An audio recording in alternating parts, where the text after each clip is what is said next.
munculnya emosi. Jadi emosi itu ada emosi yang normal, amarah yang normal, bukan amarah karena dia sakit mental. Amarah normal itu ada. Bahkan sebaliknya, kalau orang tidak punya marah sama sekali itu sakit juga dia. Marah, tidak ada marah sama sekali, sakit. Jadi marah itu ada, cuman dia ngerti cara marah. Saya marah ada batasnya, saya cukup marah memberikan ingatan. Mungkin saya hanya cukup ngediamin istri saya untuk sesaat, saya mengingatkan dengan cara halus, tidak pakai mencaci maki. Marah itu harus ada, cuman kita harus tahu porsi marah. Sebab marah itu kalau ditata dengan akal sama pendidikan syariat akan menjadi sifat mulia, namanya pemberani untuk jihad. Kalau tidak pakai marah nggak bisa menggal leher orang dalam jihad. Jadi marah itu namanya sifat syaja'ah, marah yang benar. Yang kami bahas marah nggak jelas, marah nggak jelas. Biarpun benar dia layak dimarahi, tapi cara marah kita itu tidak dengan cerdas. Apakah dengan kita bentak dia langsung benar? Berarti nggak cerdas. Saya marah dengan dia, cuman marah kita adalah harus kita ubah dengan cara bermacam-macam.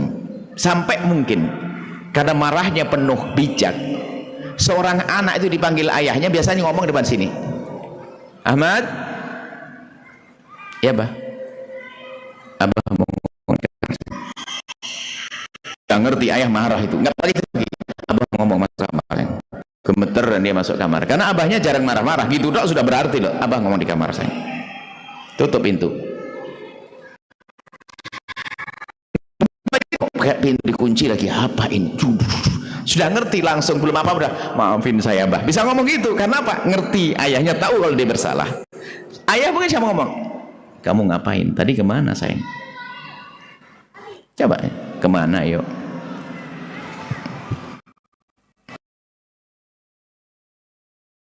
Ayo, sudah selesai. Kalau sudah anak begitu, makanya nggak usah begitu, ngapain? Kan tidak stabil kan. Jadi marah tetap ada, cuman nanti bagaimana cara marah kita. Cara marah, kalau bahasa sederhananya guyonan, seorang istri yang ngomonglah kurang lebihnya begini, istrinya memang melakukan kesalahan.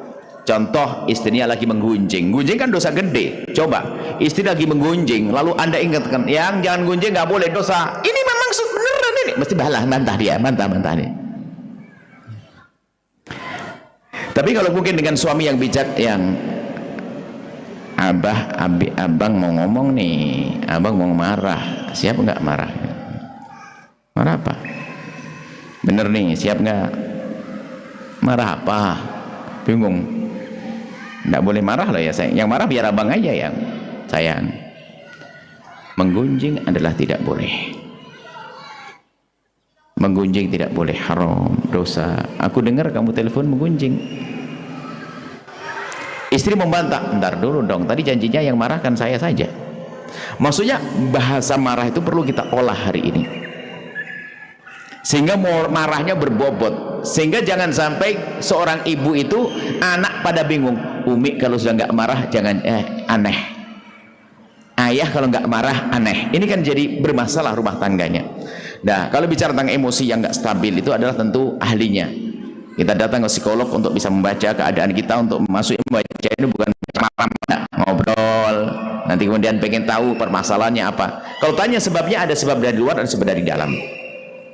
Kalau sebab dari dalam diri adalah yaitu berbanyak permasalahan sehingga membebani kita, sehingga kadang muncul emosi yang nggak stabil. Yang sudah kena mentalnya tadi, tiba-tiba marah nggak jelas. Dia ngerti, aku tidak pengen marah, tapi kenapa aku marah? Aku ngerti nggak bener, tapi oke, berarti sudah kena mental dia. Lalu nanti minta petunjuk pada ahlinya, pakai psikolog untuk bisa membimbing dia untuk bisa marah. Dan marah, meredam amarah, sifat sabar. Kalau Al-Quran kan wal kadhiminal ghaidh. Orang ahli surga itu adalah, yang penghuni surga adalah orang bertakwa. Cirinya apa? Kadhiminal ghaidh, orang yang bisa menahan amarah. Menahan amarah itu perlu proses, sehingga menjadi keahlian. Dia marah, cuman dia tidak meluapkan amarahnya. tidak segera beri reaksi. Dia marah, tapi dia bisa menahan. Wal kadhiminal ghaidha. Kalau ada sesuatu yang memicu dia untuk marah, maka orang ahli surga, ahli takwa adalah disebutkan dalam Al-Quran, wal kadhiminal ghaidha. Ingat Al-Quran, aku tahan amarahku, saya enggak akan beri reaksi. Tapi dilanjutkan ayat, wal afina anin nasi. Segeralah berusaha untuk memaafkan dia. Anda renungi, dia umat Nabi Muhammad, dia saudaraku, dia adikku, dia abangku, dia suamiku, dia istriku. Pikir yang jernih sampai aku maafkan dia. Dari mau marah menjadi memaafkan.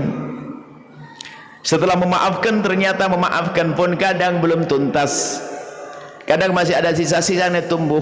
Agar tuntas hilangnya emosi Anda setelah Anda memaafkan, dalam Al-Quran disebutkan, Wallahu yuhibbul muhsinin, kasih kebaikan. Sudah tak kirim hadiah deh besok, insyaAllah. Kayaknya saya nak coba. Ini resep Al-Quran ini dahsyat. Kalau Anda marah sama seseorang, mulai dendam sama orang, benci sama orang, Anda kirim hadiah, hilang besok. Coba, Anda marah sama orang, kasih hadiah dia. Seolah-olah yang diberi hadiah yang senang. Enggak, Anda di saat memberi sudah memiliki dia. Kalau Anda marah sama seorang langsung. Makanya kalau Anda sama orang soleh, orang alim itu, kalau tiba-tiba ngasih hadiah sama Anda, jangan GR. Jangan-jangan Anda telah nyakiti dia, cuman karena beliaunya nggak mau rusak hatinya, lalu ngasih hadiah kepada Anda. Wah, ini serem. Orang hebat nggak bisa diganggu. Kurang lebih seperti itu. Jadi ada namanya menahan emosi, perlu latihan. Perlu menggabungkan antara ilmu renungan, merenung, ilmu kecerdasan akalnya, dan juga kalau memang sudah parah sekali, mentalnya sudah parah, datang kepada ahlinya. Sehingga ada ilmu didukung oleh Islam, ilmu psikologi. Jangan meremehkan itu. Makanya kami seru siapapun yang punya ilmu ini hendaknya bisa terjun untuk membantu saudara-saudara yang hari ini tingkat depresi tentang permasalahan mental meningkat sekali. Tidak seperti dulu, orang dulu tuh tabah. Hari ini orang lemah sekali. Lemah untuk bertahan, lemah, tidak sabaran hari ini. Handphone tuh masih bisa dipakai, beli baru lagi, padahal uangnya suaminya juga pas-pasan. Kenapa itu? Itu kan termasuk gak sabar. Itu catatan kami itu. Handphone masih bisa ya. Tahu suaminya pas-pasan, beli lagi dia. Baik, kurang lebih seperti itu. Ilmunya ilmu membersihkan hati juga, menahan amarah. Amarah adalah harus ada, akan tapi bagaimana cara kita marah dan kapan marah, itu perlu kita siasati dengan ilmu. Wallahu a'lam bissawab. Anda menyaksikan video ini, jangan lupa berselawat kepada baginda Nabi Muhammad sallallahu alaihi wa alihi wa sahbihi wasallam.